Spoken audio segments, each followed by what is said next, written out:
Hirap daw ang PNP-CIDG sa paghahanap kay Attorney Harry Roque na ipinaaresto ng House Quad Committee. Mabilis daw kasing nakakalipat-lipat ng lugar si Roque. May unang balita si Chino Gaston.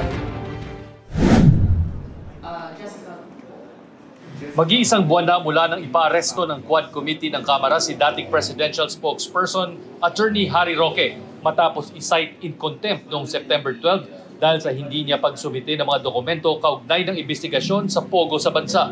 Pero hanggang ngayon, hindi pa rin nakikita si Roque.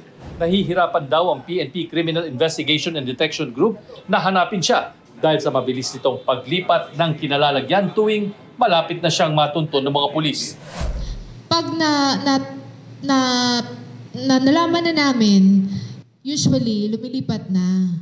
So parang nakaka-counter din kasi kami. Sa gitna niyan, may mga matibay naman o manong lead ang mga pulis kung saan susunod na hahanapin si Roque. We cannot divulge the exact location since na kami din po ay inaabangan niya din. Kung ipinpoint namin kung nasaan siya, and there's a chance for him to transfer from this place to another place. Ayon sa Bureau of Immigration, walang whole departure order laban kay Roque pero nasa immigration watchlist siya. Of whole departure yan, hindi po natin i-allow. If lookout bulletin, we have to coordinate to the agency na nag-issue ng asking for the lookout para bigyan po natin ng notice kung ano yung estado, palisin o hindi. Ayon sa bagong talagang DILG Secretary na si Secretary John Vic Rimulya, ipinauubayan na niya kay Roque kung ano ang susunod na gagawin kaugnay ng contempt order laban sa kanya.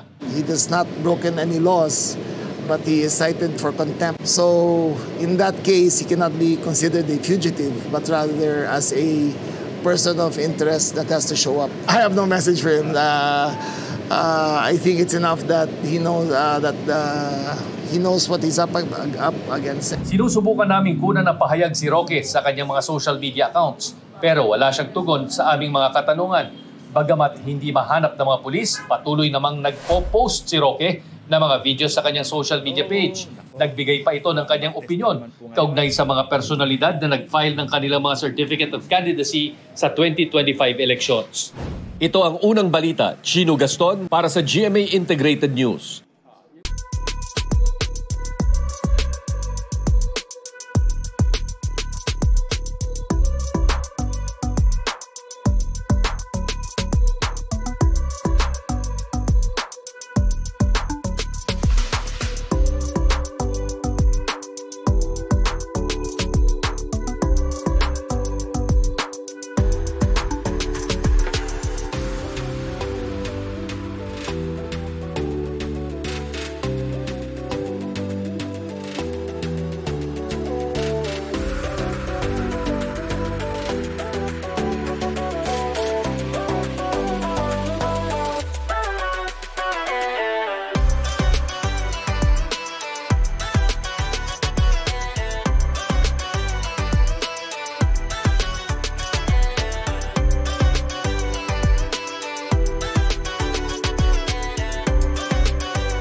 Mga kapuso, para una ka sa mga balita, mag-subscribe sa GMA Integrated News sa YouTube. Sa mga kapuso abroad, subaybayan niyo po kami sa GMA Pinoy TV at sa www.gmanews.tv.